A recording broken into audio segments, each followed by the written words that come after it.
Hey guys, my name is Star and welcome back to my channel, or welcome to my channel if this is your first time stopping by. Today we're going to go over my September TBR. I am typically a mood reader. I do tend to read my mystery thrillers and fantasies in the fall and winter months, which is where we're coming to. So September through January typically is where I'm reading the bulk of those types of books. I have 8 books to go over with you guys today that I want to read in September. I don't know that I'm going to get to all of them. I tend to, on average, read about 5 books a month. But in August, I read, I think, 10 or 11. So I overshot a little bit for September, and that's okay. If I get to them, great. If I don't, that's not the end of the world. I do have some that are like at the top of the TBR, and then some that if I can get to, that would be cool. So let's get started. The first book that I really want to get to, and I actually started it, I did go ahead and start it, is The Assassin's Apprentice by Robin Hobb. This is the first book in the Farseers trilogy, which is a trilogy that's set within an overarching world that Robin Hobb has created. So there's the Farseer trilogy, then the Live Ship Traders trilogy, and then more after that. I think it's a total of 15 books. 16? I think it's a total of 16 books, I'm not sure. But I would slowly like to get my way through these. A lot of people say they start really slow. I'm about 25% of the way in, and I'm not having that problem. It's not moving super slowly for me. I'm really much enjoying it. I'm not having to like make myself pick it up or anything like that. I'm enjoying it very much. But I tend to enjoy most fantasy that I read. The next book I want to get to is The Pumpkin Spice Cafe by Laurie Gilmore. This is a romance in a small town, very autumny type of fall type of book.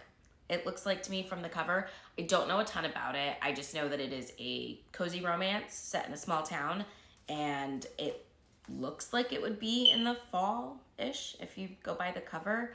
I'm excited to get to it. I've heard a lot of people talk about it. Some people love it, some people don't. I'm stoked to see what I think about it, and that'll definitely be something I get to in September. The next book that I want to talk about is The Dead Guy Next Door by Lucy Score.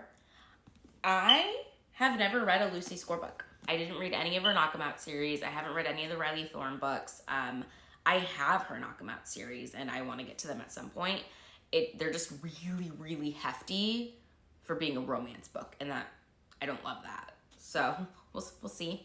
But I do want to read this. I'm excited for this. I think this is like a mystery romance. This is the first in a 4-book series about a girl who is, I think she's like psychic, and she ends up dating a law enforcement type person. I think. I could be off. I haven't read them, and I don't tend to like read a ton of like synopsis and stuff like that before I get into a book, because I'm always scared it's gonna like veer me off. But this sounds like a good time. It sounds like fun. It doesn't seem like it's gonna be anything that's like too dense or too hard to get through. It just looks like a good time, and I'm excited. The next couple of books I want to read are part of a series.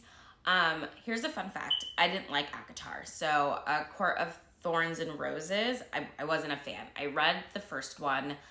I made it halfway through A Court of Mist and Fury, and I put it down. I decided that they just weren't for me. But I didn't want to write off Sarah J. Maas as a writer completely. So I remembered years and years ago, I read the first book in Throne of Glass. So I read Throne of Glass, and I liked it fine. I don't remember having really like ill feelings for it. I thought it was fine. And because I didn't dislike it, I decided I wanted to go ahead and try reading that series again.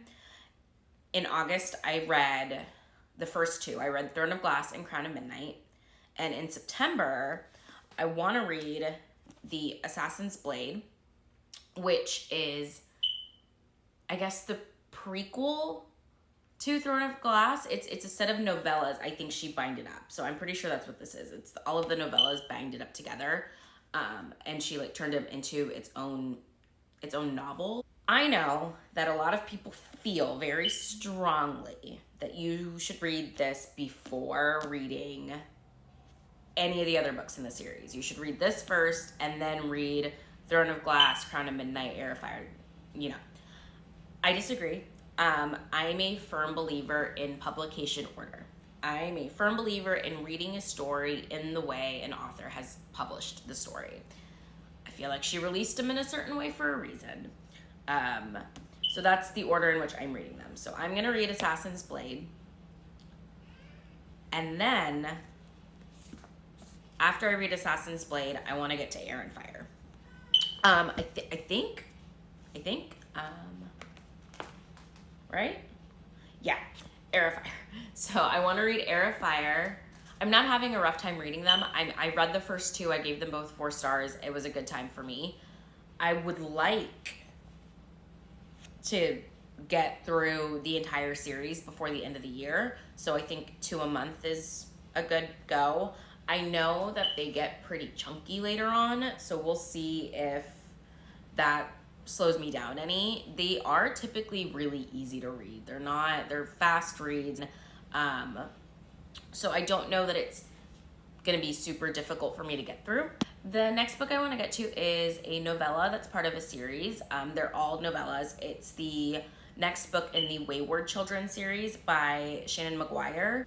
Mislaid Parts of Half Known, I think, is the name of the 9th book. I'm gonna put the cover here somewhere so you guys can see it, but I've been enjoying them. They've almost all been 5 stars from me. I have liked every time we've jumped back into this world. I love how short and sweet they are. I know a big complaint is that people wish they were like full-blown novels and longer. I don't have that complaint. I actually think they're great the way that they are. I think short and sweet, you jump into the world, you get your action-packed story, and then it pulls you back out.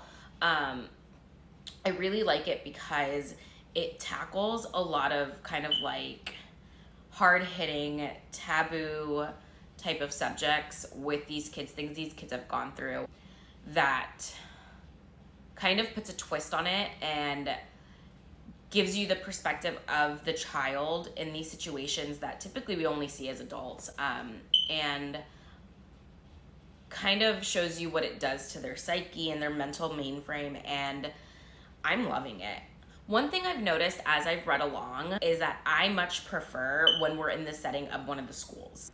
When I first picked up the series, the first couple very much took place in the schools. I liked being in the schools. I will throw that out there. I liked being in the classroom setting. And then I really liked the adventure type of novels as well. So like when they were in the candy world, or when they were in the like the vampire werewolf world, I enjoyed those more than when a good bulk of the story takes place during their actual reality with their families. I know it's necessary, you know, they have to start in their own world, and they have to have a circumstance that gives them this door, and then they have to go to this world to even be considered to go to the school. Like, I understand it. My preference is being in either the school setting or the world, depending. There are some of the worlds that I didn't love, but the school setting I've always enjoyed, and I liked both schools. I think after the ninth book, there's only one more after that, and it's not out yet. The 10th one isn't out yet. I think it comes out in 2025. And then I think the series will be completed, which will make me kind of sad. And the next book I want to read in September is Fairy Tale by Stephen King. I haven't read a lot of King. I've read Under the Dome, and I've read The Institute. Those are the two that I've read. I'm excited to get into more of his novels. I very much am going to stick to his non-horror novels. I don't love scary. I'm not a fan of scary. I'm not going to put myself in a situation where I get terrified, because I know it's not something I'm going to enjoy. I won't rate it very highly. It's not good for anyone. Like, I know myself, and I'm not going to give it a high rating, so I'm just not going to put myself in that situation. I know that that's some of his best works. It's just not something I will be reading. I'm never going to put myself in a situation where I don't enjoy what I'm reading, and I don't like being scared. It's just not a thing I like. I don't like horror movies. I'm not going to read horror novels. They scare me. And I would rate them lowly just from the fear. So there's no point in reading them. But I am excited to read Fairy Tale. I've heard that it's really, really well done. I've heard nothing but good things, which is typically what I hear when someone mentions Stephen King, is that he's got nothing but good things. And I know that's subject to taste and opinion, but I've liked the 2 things that I've read of his. So I'm excited to read that one too. And then the last book that I'm putting on my TBR for September, and again, I might read more, I might read less, and I might read completely different books depending on my mood. But the last book is the first book in the Discworld series by Terry Pratchett, which is The Color of Magic. I really want to start Discworld, and everybody tells me that I shouldn't start with The Color of Magic, that I should start with a different set of books, or I should pick a different book within the series. There's like different reading orders, but I've got this part of myself that has to read it in publication order or I freak out. So I am going to start with The Color of Magic, and I'm going to hope that I love it and that it doesn't deter me from the rest of the books. I've read Good Omens, which Terry Pratchett co-wrote. He was a co-author on it. With Neil Gaiman, and I liked it a lot. I'm a huge fan. I laughed from beginning to end during Good Omen, so I'm hoping this is just as entertaining and enchanting as that was. I haven't read any other Pratchett, so here's hoping. Those are the books that I would like to get to in September. I feel like I overreached a little bit. I don't know that I'm going to end up reading this many books, but we'll see. Here's hoping, but I work a full-time job. I have a couple kids, so typically I don't get to that many. Audiobooks are my friend. So I'll look and see if maybe the audiobook is a better option for some of these books. If you guys have listened to any of these books or have read them and you have a preference to what I read, go ahead and leave that down in the comments below. Don't forget to like and subscribe, and I will see you guys in my next video.